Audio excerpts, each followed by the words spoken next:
So you've tried your whole life to find someone who loves you instead of treating you the way that you were treated in childhood.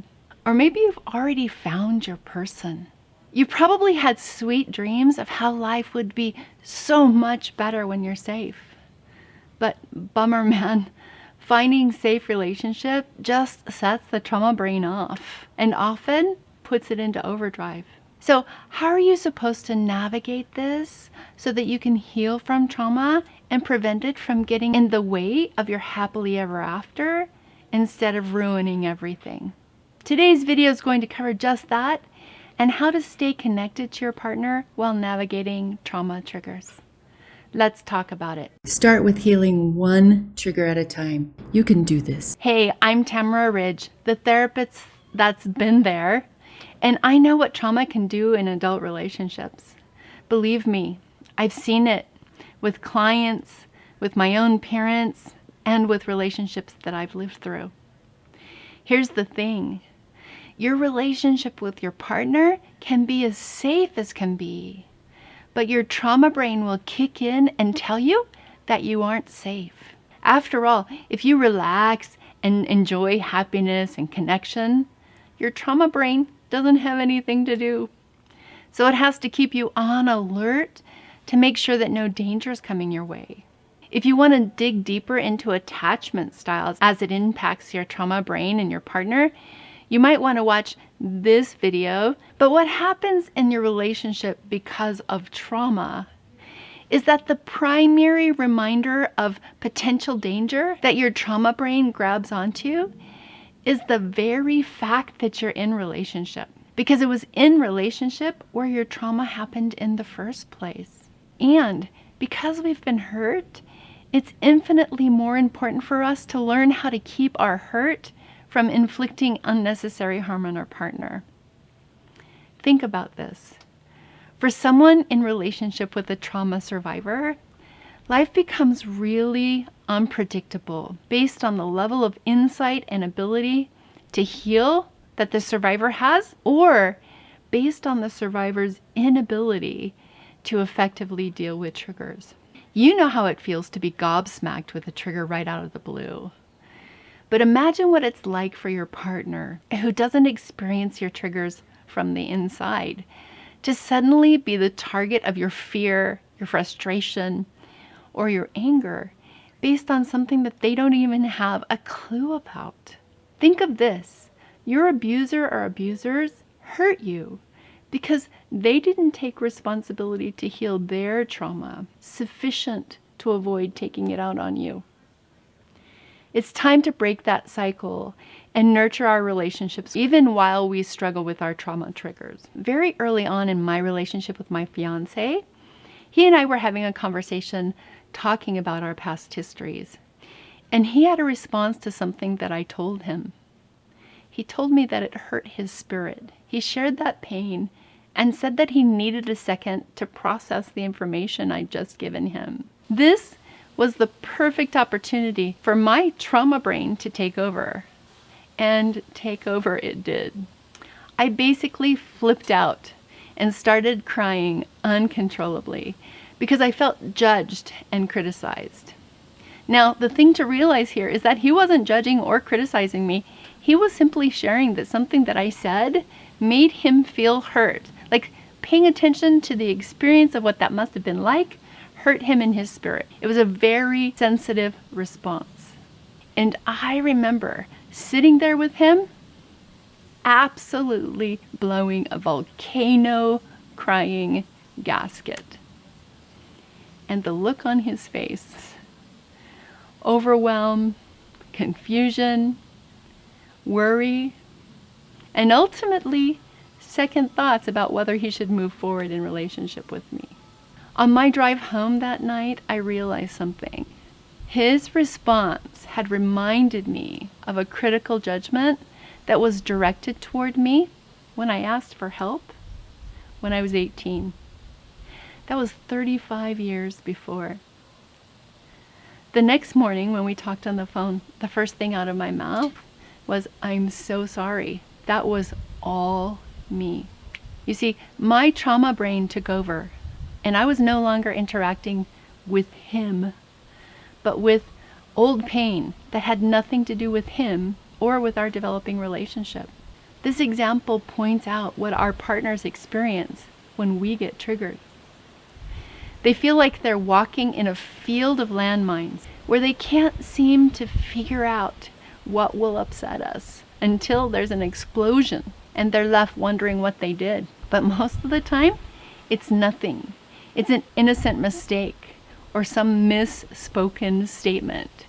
And we take that, because of our trauma brain, all the way to the end of the road where the world ends. Here's the thing. When someone couples with another person that's had a trauma history, the natural instinct for most people, although it's not the healthiest choice, is to try to make things better for the person that's been hurt than how they were treated in the past. But unless you're able to take responsibility for healing your triggers in relationship instead of allowing them to run amok, your partner will end up feeling more and more discouraged and ultimately feeling really bad about themselves because you seem to be unhappy in spite of their best effort to be a good partner. I know your triggers aren't about them, but they'll take it personally unless you make it clear that it's not them. So let me just take a moment to say, I know you aren't doing this on purpose. And my statement about taking responsibility for healing your triggers is in no way blaming you for your suffering. But when we've been hurt in childhood, we can sometimes make the mistake of believing that the person that we're with should be responsible for making us always feel safe, when that's actually impossible. Your parent was supposed to ensure your safety all the time. And it's a natural instinct to seek that out if you never got it. It feels somehow to us like being a lost child. But your internal signals that tell you that you're safe or unsafe in relationship, that automatic knee-jerk reaction, those signals aren't trustworthy. So it's unfair to expect your partner to ensure your safety as if they were a nurturing parent when there is a big part of this that is an inside job. So, how do you navigate trauma symptoms while staying connected with your partner? First, when your partner says or does something that upsets you, take a moment to pause and breathe. While it might feel like you're actually responding to something in real time, the truth is, you might be actually responding to something similar from your past.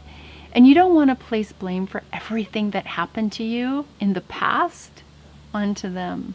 Try to remember that it's better to talk through things that are happening when you're calm. Then it's less likely that you'll be interacting with your trauma brain in charge. So take the time that you need to calm down and think this through. Next, think about what you believe is happening and try to come up with alternative explanations. What you're trying to do here is check your perceptions against reality in the present moment. Try to imagine explanations that give your partner the benefit of the doubt. Try to imagine explanations that help you feel safe instead of what you're thinking about that makes you feel threatened. Then, when you've calmed yourself and you have an idea of what else might be happening other than what your trauma brain suggests, check your perceptions. Ask something like, when you made that comment, I assumed that you were saying something negative about me, but thinking further, I realized that maybe I don't know what you were thinking about. Would you mind helping me understand where you're coming from?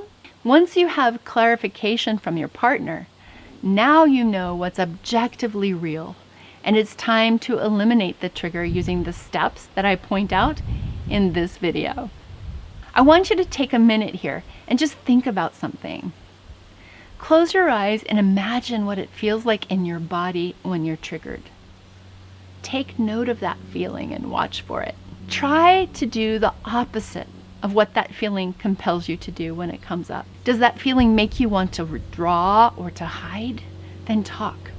Share what you're feeling, even if you say, I'm not feeling good, I need to take a few minutes to myself.